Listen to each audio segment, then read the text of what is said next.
Hello, welcome to another video and welcome to my 2024 goals. 2024. That seems like such a futuristic number.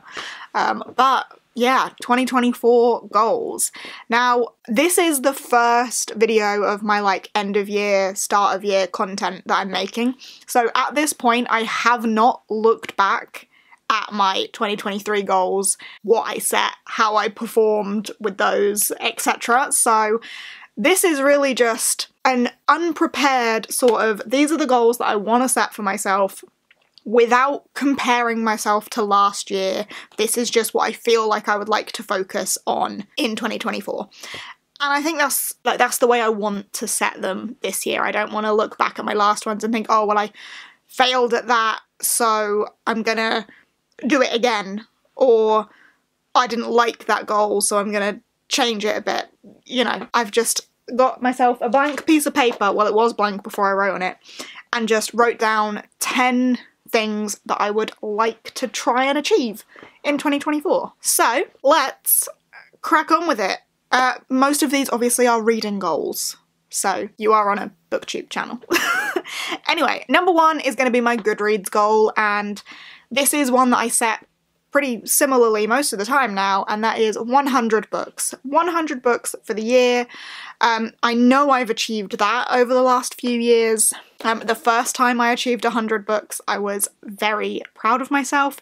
It has become a slightly easier accomplishment for me now, as reading has been and continues to be a massive part of my life. So 100 books is a reasonable goal to me now, and I don't want to push too hard. I did play with the idea of setting it at 150, but then that contradicts a goal I have a little bit further in my list, so I'm sticking to 100 books as my Goodreads goal for the year. Number two, get to some TBR vets. I noticed towards the end of this year that there are some books that I have had on my shelf that I haven't wanted to get rid of, that I just have not got to. And by vet, I think I'm talking anything that I've had on my shelf for over a year, over 2 years, because I do unhaul a fair amount, and I do kind of, I suppose, cycle through books. That's not necessarily a good thing, but there are some older titles on my shelves, books that I know I've had for a decent while, and I keep thinking, oh, I really want to get to that, oh, I really want to get to that, oh, I really want to get to that, and not getting to it because I'm prioritising newer releases. So I really would like to try and prioritise some of those older TBR vet books, even if it's only one a month of some of those older titles. Looking at my shelves over there right now, I'm seeing Illborn over there, and I know Illborn has been on my shelves for over a year, so I should probably get to that. It terrifies me because it's massive, but that's one that's screaming at me right this moment. Oh, The Black Coast as well. Anyway, this is not a list of books, but yeah, some of those older titles I should really get to. Number three on my list is to try and do more challenge-based vlogs, so weekly challenges where it's reading X amount of pages a day, or reading for X amount of time a day, or how long does it take me to get through... Hello. How long does it take me to get through something? But just setting more of those challenges and doing challenge-based vlogs. They're the sort of vlogs that I tend to really enjoy watching, and I really want to try and make more of them, so that is a goal for me. Maybe it's a timer-based one, the 24-hour timer where you can just do it for as long as you want. Maybe if within a week, how much can I read within 24 hours within a week? Or trying to read 200 pages a day for a week. That would be a challenge. I've done the 100 pages a day before and managed that, but 200 pages a day for a week? Ooh. But you get the gist. That sort of challenge is what I would like to do. And if you have any ideas for challenges, let me know down below, drop them in the comments.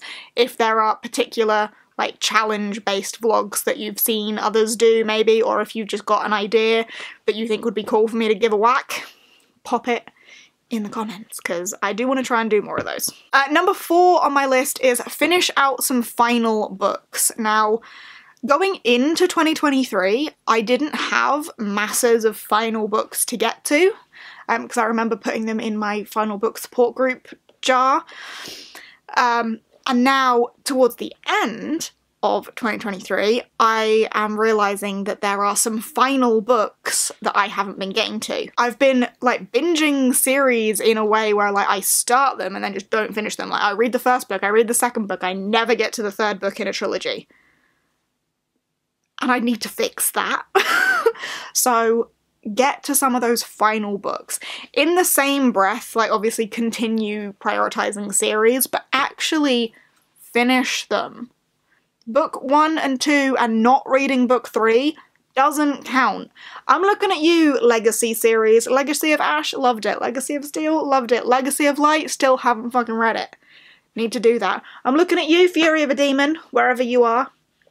Blood of an Exile, loved it. Flew straight into Sorcery of a Queen immediately afterwards, never got to Fury of a Demon. What is wrong with me? Something, clearly. Moving on, number 5 on my list, quality over quantity when it comes to readathons. Now, it is very tempting in a readathon, especially in a 24-hour readathon, to pick up a bunch of tiny books to be like, oh my god, I read 8 books in 24 hours. I don't want to do that with my 24-hour readathons in the next year. Like, I do fairly regular 24-hour readathons, especially with my Patreon. And I much prefer, and I've been doing this more towards the end of 2023, approaching that 24-hour readathon with one chunky book that I've been excited to get to but haven't had the time put aside for it, and just trying to tackle that tome in 24 hours.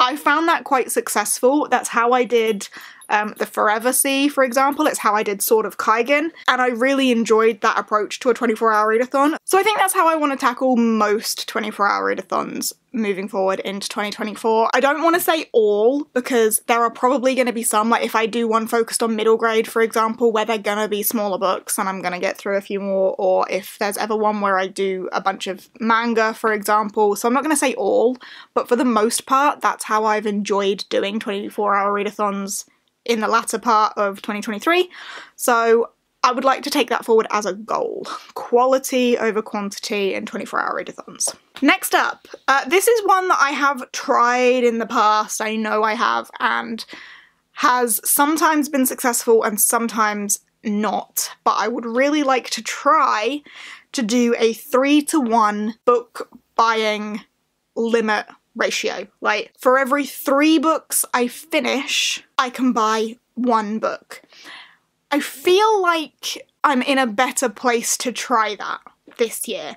Like, my book buying has definitely slowed down. I went to a bookshop the other day and didn't get anything. The number of books I got for Christmas this year, very slim, because I'm just not finding new titles that I'm super interested in. So I feel like I'm in a good place to try that. And I think I might, like, use something as tokens and, like, get a couple of jars or something to move things over and around so I can track it a little bit. I haven't quite worked out how, but a 3-to-1 ratio. So I need to finish 3 books in order to gain a token to buy a new book. And we'll see if I can do that throughout the year. It's failed in the past, and it's worked in the past, so really just see how the year goes with that one. Number 7, complete the priority list. Every year I do a top 10 priority TBR, and for last year's one, I haven't looked back at it, but I'm quite, like, mentally familiar with it. In the beginning of 2023, I smashed through a good chunk of my priority list. And then in the latter part of 2023, it's almost like I overachieved at the beginning and then just forgot about it for the rest of the year. And I didn't complete it. And I think the year before that, I didn't complete it either. So I'm actually putting it as a goal to complete the top 10 priority TBR.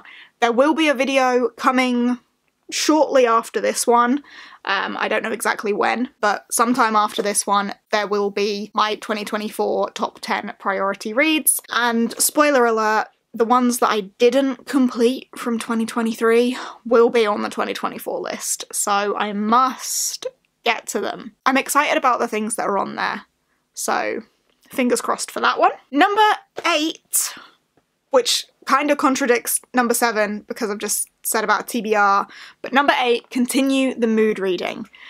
Monthly TBRs don't seem to work for me. Monthly MBRs work a little bit better because there's less pressure, but generally mood reading seems to be the way to go for me. That's how I seem to read the best, read the most, how I keep the passion going and avoid pressure and burnout, really. So I want to keep that mood reading going. If there is like a short-term readathon that requires me put a TBR together for it, fine.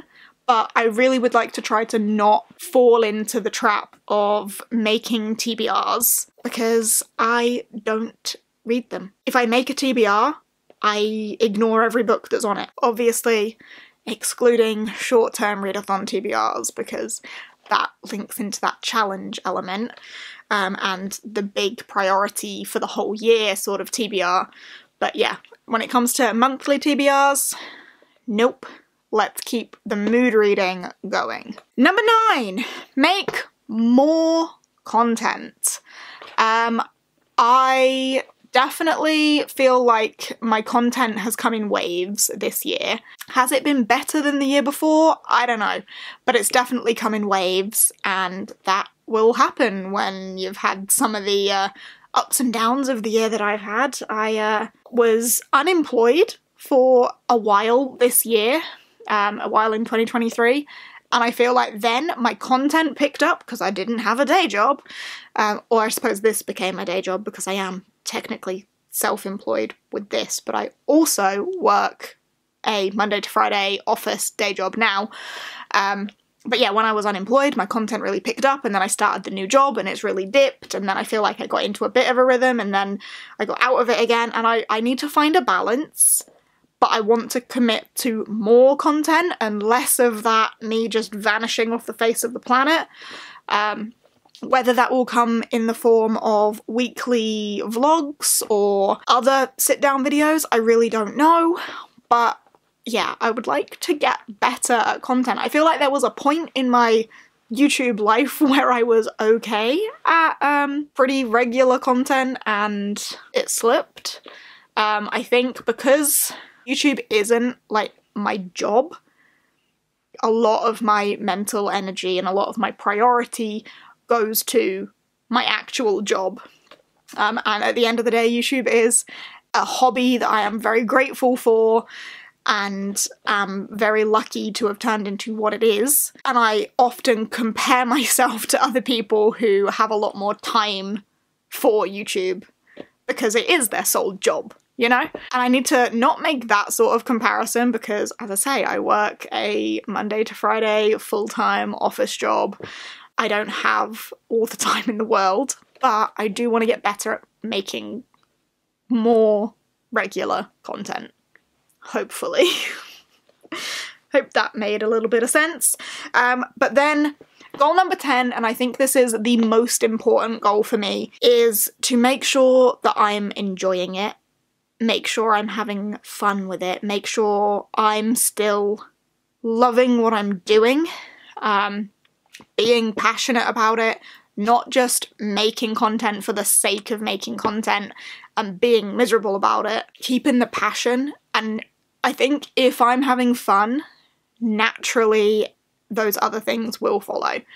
And I know that in terms of making sure I'm having a good time, 2023 was definitely better for that for me than 2022 was. Just life in general in 2023 has been a lot better than 2022 was. And I feel like going into 2024, I'm in a very good place. Like, I'm feeling pretty stable and I'm feeling good about myself, which is a nice feeling to have back.